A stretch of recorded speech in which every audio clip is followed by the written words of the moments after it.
Hello guys, এটা আমার channel World News by Sultana. তো আজকে আমি যে বিষয়টা নিয়ে কথা বলবো সেটা হচ্ছে সুষমা রেজা আর কৌশলের বিবাহ বিচ্ছেদ নিয়ে। তো সম্প্রতি আমরা সবাই জেনে গেছি যে সুষমা রেজা আর কৌশলের বিবাহ বিচ্ছেদ হচ্ছে এবং তারা বোধহয় বেশি দিন একজনের সাথে মানে তাদের হয়তোবা বিবাহ বিচ্ছেদ হয়েই গেছে। তো এই জিনিসটা আপনাকে কতটুকু শক করছে আমি জানি না, কিন্তু আমাকে এই জিনিসটা অনেক বেশি শক করছে। আমাকে এই জিনিসটা কেন বেশি শক করলো, যে মানুষ তার চরিত্র যতটুকু সবার সামনে দেখায় বা প্রিটেন্ড করে, বাস্তবে তার চরিত্র কি আসলেই অমন?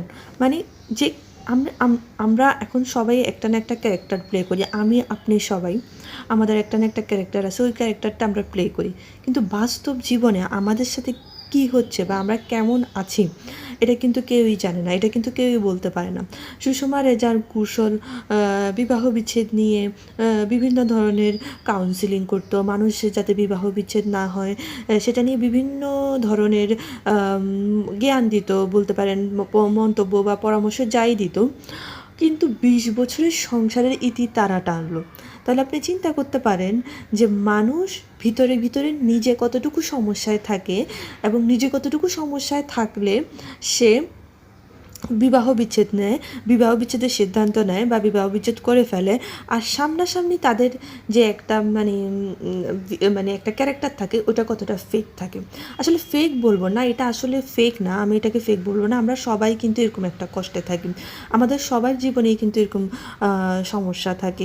আমরা কিন্তু এটা কাউকে বলতে পারি না যে আমরা কি সমস্যায় পড়ছি, আমাদের কি কষ্ট হচ্ছে, আমাদের কেন খারাপ লাগতেছে বা আমাদের জীবনে আসলে কি চলতেছে, এটা কিন্তু বলার কোনো উপায় থাকে না। হ্যাঁ, কারণ কি আমাদেরকে একটা সার্টেন ক্যারেক্টার প্লে করা লাগে, আমাদেরকে একটা সার্টেন ইমেজ প্লে করা লাগে, তারপরে মানুষের কাছে আমরা ঠিক হই। আমি যদি রিসেন্টলি একটা ঘটনা যদি বলি, আবু তহা মোহাম্মদ আদনান আর তার বউয়ের যে ঘটনাটা ঘটলো, আমরা কিন্তু আবু তহা মোহাম্মদ আদনানকে খুবই ভালো মানুষ, খুবই একদম স্পিরিচুয়াল পার্সন হিসেবে জানতাম। আমি জানি না তার বউ তার সম্পর্কে যে ধরনের কথা বলছে এগুলো ঠিক নাকি ঠিক না, বা ওই সমস্ত কথা কতটুকু সঠিক, কিন্তু এতটুকু বলতে পারবো যে তার যে ভিতরগত একটা চরিত্র আছে এমন, বা সে যে ভিতরগত দিক থেকে এমন, এটা কিন্তু কেউই কোনোদিনও বুঝতে পারে না, এটা কিন্তু কারোরই কিন্তু ধারণা ছিল না, এটা সম্পূর্ণ ধারণার বাইরে ছিল।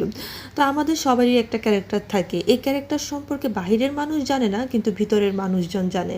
ভিতরের মানুষজন হঠাৎ করে সেই ক্যারেক্টার সম্পর্কে আমাদেরকে বলে দেয় যে সে আসলে মানুষ হিসেবে কেমন বা সে আসলে কেমন। আমি এখানে কোনোভাবেই দুজন ব্যক্তিকে তুলনা করতেছি না, আমি জাস্ট বলতে চাচ্ছি যে আমাদের হঠাৎ করে আমাদের ভিতরে যে একটা ক্যারেক্টার থাকে ওটা বের হয়ে আসে, যেটা আমাদের বাইরের ক্যারেক্টারের সাথে একেবারেই, যেটা একদমই মিলে না, বলতে গেলে ওই ক্যারেক্টারের সাথে কোনো সম্পর্কই থাকে না আমাদের। তো ডিভোর্স আসলে, আমি বলতে গেলে ডিভোর্স আসলে কিন্তু কাম্য না। আমি যতই বলি না কেন ডিভোর্স আসলে কাম্য না। ডিভোর্স আসলেই একটা খুবই খারাপ জিনিস। ডিভোর্স এমন একটা জিনিস যেখানে সব কিছু শেষ হয়ে যায়, দুটা পরিবার শেষ হয়ে যায়, বাচ্চা কাচ্চা সব শেষ হয়ে যায়, এবং ডিভোর্সের কারণে আপনার অনেক কিছু শেষ হয়। একটা হেলদি ফ্যামিলি নিমিশেই শেষ হয়ে যায়।